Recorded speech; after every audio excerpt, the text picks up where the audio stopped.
So my name is Elsie Escobar, and I am YoGeek. I've sort of like self-labeled myself. I love technology. I love new media. I love to create my own content. I adore Mac stuff and anything that has to do with Apple. I'm a total geek when it comes to trying to figure out how things work and not really being afraid of technology. I really just like to dive into it a lot. But I'm also a really big, huge believer in yoga, and yoga as a practice. And you may or may not know about it, so don't worry about it. I'm just telling you that what it helped me to do is really find myself and to feel better about myself in all kinds of different ways. Now, I wasn't always just a yoga instructor, which is what I am at this moment. As you can see with my fancy picture, I was my fancy one. I worked in Hollywood for about 5 years. I'm a professional actor. I trained. I got a master's degree in theater. I worked in a professional regional theater companies.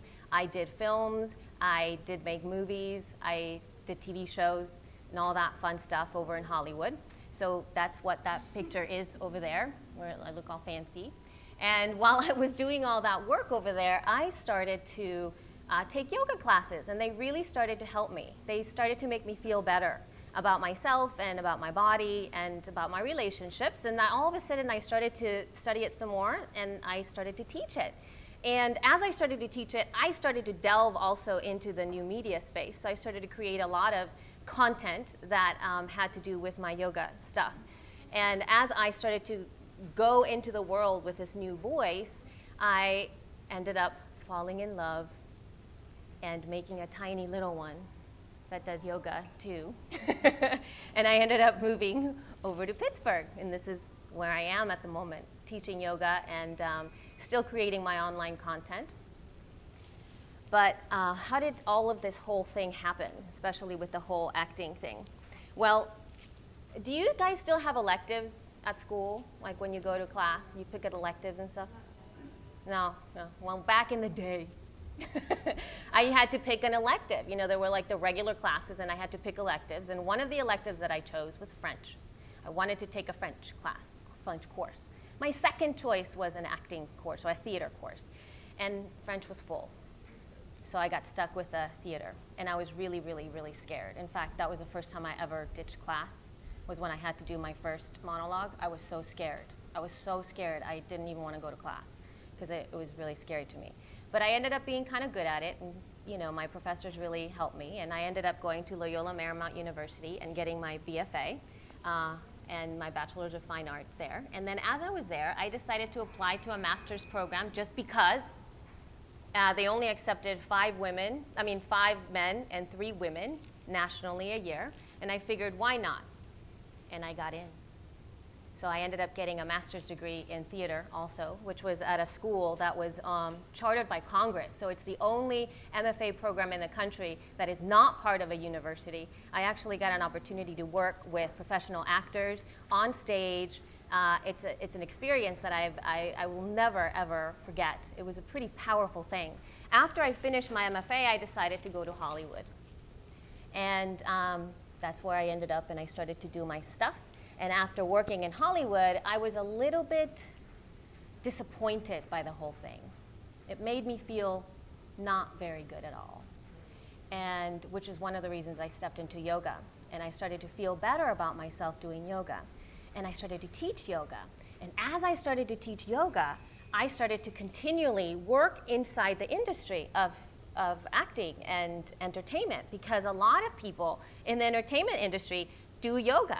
So I had a lot of actors come to my classes, and a lot of TV shows and a lot of movies. Every time I watch a movie or a TV show, I see one of my students somewhere.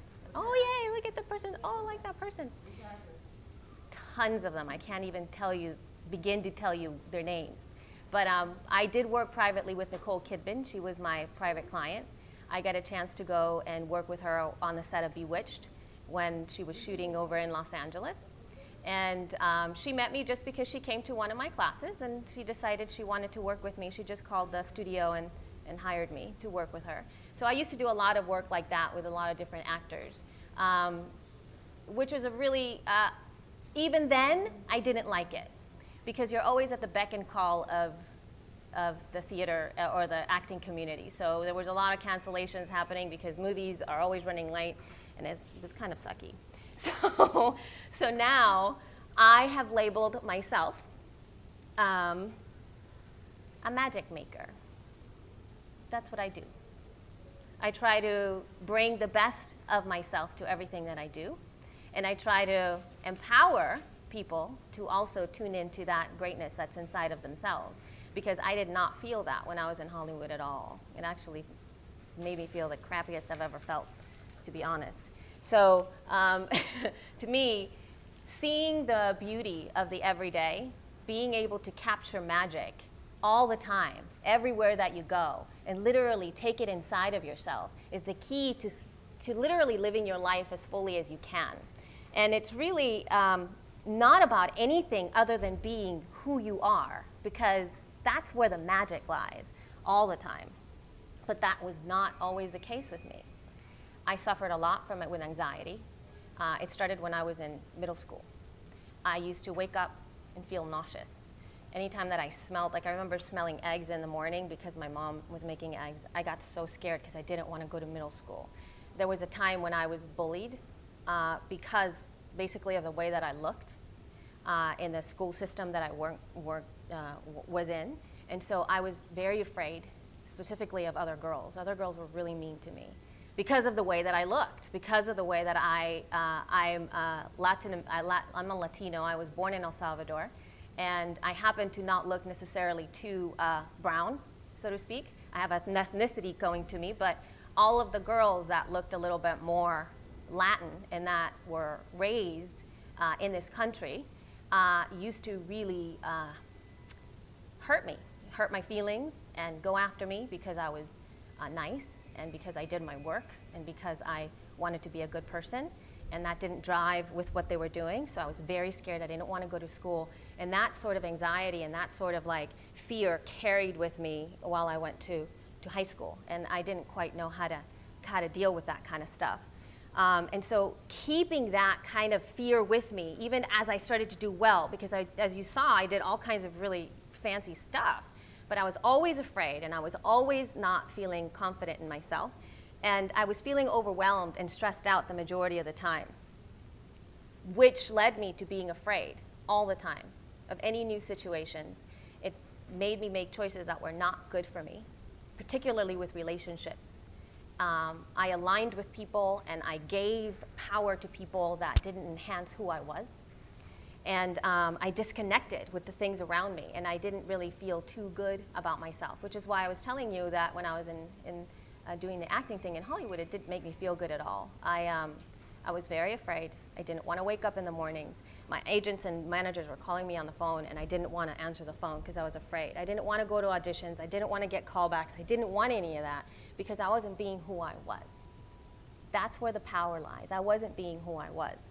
So I want to help you guys understand that we all have superpowers, that everything that you need, you already have. It really is just about looking inside, and I'm sure you've heard all this somewhere. Somebody said this to you. But the practice of yoga is the courage that it takes to step inside of your own self, take a moment and look and literally just tune inside. One of the biggest teachings that we have in yoga is better to fail at being yourself than perfecting being somebody else. That's one of the highest tenets that you can have. So these are some things that we're going to cover together. There's little simple tools to begin to ground yourself and to challenge stress. Easy tips for recognizing misalignment, both outside of your body and within yourself. Developing a greater sensitivity and making better choices in food and health and relationship. And then this is really an invitation for you to deepen yourself, to be more of you. And the key is that it's an invitation. This is not compulsive. I'm not going to make you do this. Nobody's going to make you do this. You could totally choose to do whatever the heck you want. Not look at yourself any deeper, not try to be any better. It's your choice. And that's the beauty of it. So you either have the choice to align with the light or to step into the darkness. It's up to you. So this is really just an invitation for you to step into it. We're going to use the scientific method And I'm sure that you guys have come sort of a little bit aware of your scientific method in school. But I'm going to kind of layer it with different kinds of yogic philosophy and perhaps some things that'll take you deeper. The first one being observation and starting to listen to yourself, to look at yourself, to tune into yourself, to soften, to be able to feel and to wait, to be patient. All these things will make sense when we start to move through this. And the first superpower that we're going to get into today is your invisible shield, because we all have an invisible shield that protects us and takes care of us all the time. And in the yoga that I practice, it's something we call inner body bright. Inner body bright, outer body soft. So you guys ready? Are you ready to do a little something with me right now? Yeah.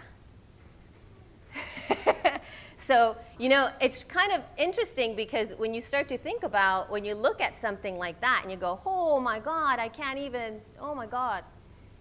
There are things that are possible in your bodies that you have no idea that you could do. You have no idea. So let's go ahead and stand up.